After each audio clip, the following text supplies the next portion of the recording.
नमस्कार। जय श्री कृष्णा। कैसे हैं आप? कई बार कोई अनावश्यक रूप से, अनपेक्षित रूप से बहुत प्रसन्न दिखाई देता है, उछलता हुआ दिखाई देता है, तो हमारे मन में प्रश्न होता है, अरे भाई क्या बात होगी, क्या बात होगी? हम सोचते भी हैं और जीवन में ऐसा होता भी है कि कार्य कारण संबंध है। कोई कार्य है, उसके पीछे कोई कारण होगा। तो इस सृष्टि जो दिख रही है, उसके पीछे क्या कारण है? इसके बारे में भी मनीषियों ने चिंतन किया, ऋषियों ने चिंतन किया, मनन किया, ध्यान किया।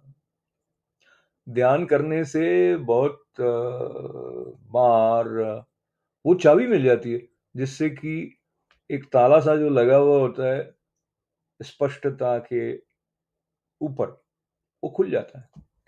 देखिए, हमने ये सुना है कि जो पद्मनाभ हैं, जो श्री कृष्ण स्वरूप में आए हुए हैं, उनकी नाभि के कमल से ब्रह्मा जी की उत्पत्ति हुई कमल पर।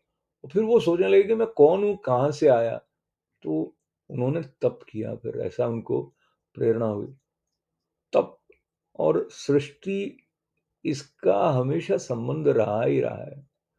और देखिए, जो माँ सृष्टिकर्ता की तरफ से एक विलक्षण उपहार संतानोत्पत्ति का लिए हुआ है, उसको भी तप करना होता है। और तप के साथ-साथ ध्यान की बात को लेते हुए प्रारंभ करते हैं ध्यान से। पार्थाय प्रतिबोधितां भगवता नारायणेन स्वयं व्यासेन ग्रथितां पुराणमुनिना मध्ये महाभारतम् अद्वैतामृतवर्षिणीं भगवतीम् अष्टादशाध्यायिनीम् अम्ब त्वामनुसन्दधामि भगवद्गीते भवद्वेषिणी। गीता माता के चरणों में प्रणाम श्रद्धा से करते हैं, विनयशीलता के साथ में हम आगे बढ़ते हैं। मुझे ऐसे स्मरण आया, जो पर्वतारोहण की बात है, तो जो एवरेस्ट पर चढ़ने वाले जो पहले पर्वतारोही के रूप में हिलरी एडमंड सर, उनके द्वारा एक स्थान पर हमेशा कहते हैं कि इन्होंने ही कॉन्कर्ड एवरेस्ट, ऐसा कहते हैं ना कि वो एवरेस्ट पर विजय प्राप्त की। तो उन्होंने कहा कि ये जो अभिव्यक्ति है विजय प्राप्त करने की, वो उचित नहीं है।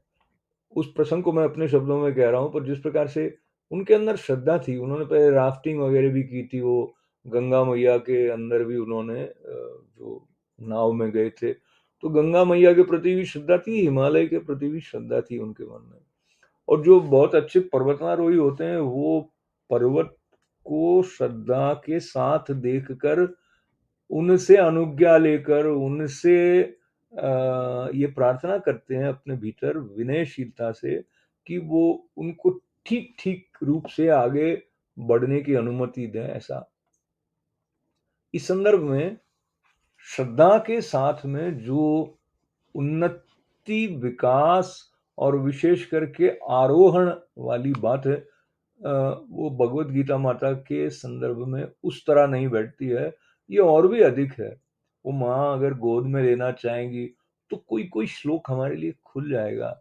हम अपना अहंकार लेकर और बौद्धिकता का दंभ लेकर कि मैं इतना समझदार हूँ, मैं ये समझ लूँगा, मैं समझता हूँ, तो शायद कुछ और लेकर हम भाग आएँगे, ऐसा मानते हुए कि मैंने गीता को जान लिया है। इतनी बात कह के जो अगला श्लोक है, उसकी तरफ बढ़ जाते हैं। मूढग्राहेणात्मनो यत्पीडया क्रियते तपः परस्योत्साधनार्थं वा तत्ताम समुदाहृतम्। इसमें क्या है, तामस तप के लक्षण है।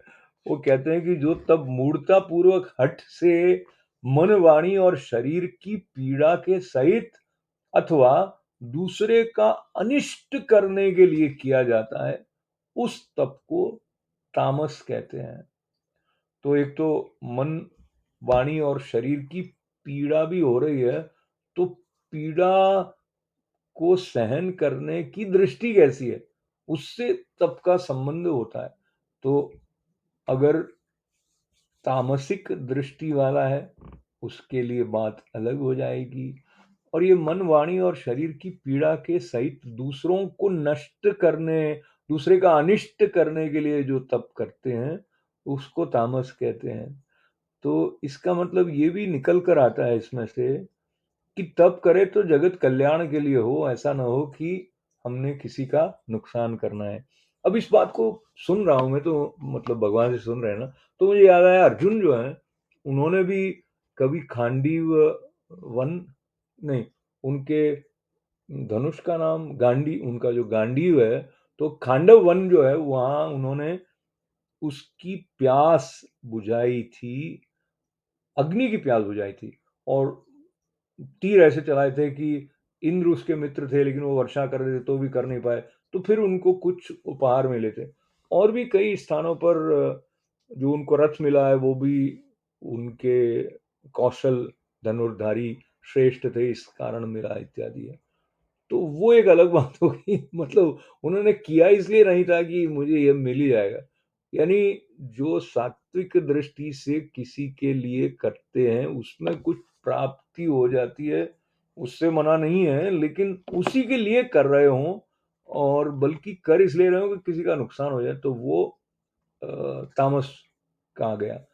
और एक बात और मैं आपके साथ याद करना चाहता हूँ कि भारत ऐसे विलक्षण स्थान है, इतने इतने मेधावी और प्रज्ञावान हुए हैं, जैसे एक मैं गुजराती में लिखने वाले विद्यारंजन चुनीलाल श्यामजी त्रिवेदी जी को फिर से मैं स्मरण कर रहा हूँ। उन्होंने गीता अभ्यास कर्म योग नाम की एक बहुत अच्छी पुस्तक में, और ये अंग्रेजों के समय में थे और दूसरे कार्य में थे, यानी वो कोई साधु महात्मा नहीं थे, पर उन्होंने अध्ययन किया गीता जी का इस तरह से कि विलक्षण है। तो वो बुद्धि और उसकी शुद्धि के बारे में वो कहते हैं कि राजसी बुद्धि यथावत वो सही नहीं जानती, होने से दुख हो वैसा विपरीत कार्य तो नहीं करती, परंतु सुख कैसे हो उसका ज्ञान उसे यथावत सही नहीं होता। इस कारण से शक्ति का व्यय रूप मूल्य देने के बावजूद सुख उसे नहीं मिलता। केवल सात्विक बुद्धि ही ऐसी है जिससे निर्णय यथावत जैसा होना चाहिए वैसा होता है। कैसे कार्य से अकार्य से उसे दुख होगा, वो जानती होने से ऐसी बुद्धि वाला मनुष्य बंध दुख से बचता है। बंधन का दुख सात्विक दृष्टि से जो कार्य करता है उसको नहीं होता है। और तामसी बुद्धि वाले के लिए उन्होंने जो कहा है, कहते तामसी बुद्धि वाला कार्य करता है, काम करने में अपनी शक्ति का व्यय करता है, परंतु उसकी बुद्धि की निर्णय करने की शक्ति विपरीत होने से उसके कार्य से शक्ति के खर्च से उसे सुख मिलने के बदले दुख होता है।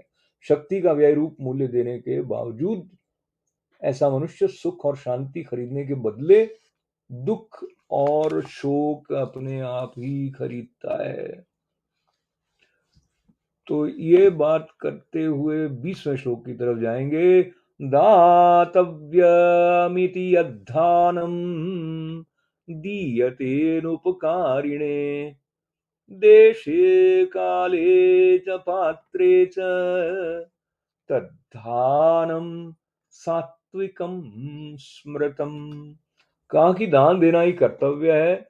ऐसे भाव से जो दान देश तथा काल और पात्र के प्राप्त होने पर उपकार न करने वाले के प्रति दिया जाता है, वो दान सात्विक कहा गया है। कैसा दान सात्विक कहा गया है, इसका अर्थ एक बार पुनः देखते हैं कि दान देना मेरा कर्तव्य है, क्योंकि मुझे मिला है, प्रकृति ने दिया है और मुझे तो इसको देना ही है। ऐसे भाव से जो दान देश और काल और पात्र के प्राप्त होने पर, यानी हर एक को नहीं देना है, और किस समय देना है, समय उचित है कि नहीं इसके बारे में भी, और किस स्थान पर देना है उसके बारे में भी, यानी एकदम मतलब बुद्धि को त्याग के नहीं करना है दान भी। और इसलिए नहीं करना है कि ये मेरा कुछ कर देगा, वो वाला जो दान है उसको सात्विक कहा गया है। और ये सात्विक दान की परिभाषा को श्रीमद् भगवद गीता के 17वें अध्याय के 20वें श्लोक से अपने साथ रखते हुए सबके मंगल, सबके कल्याण की प्रार्थना के अलावा आपका तो बहुत सारा आभार है। बहुत-बहुत धन्यवाद है आपका। आप इस एवरीडे गीता श्रृंखला के साथ जुड़े हैं और कल आपके फिर दर्शन होंगे ही होंगे, है ना? जय श्री कृष्ण।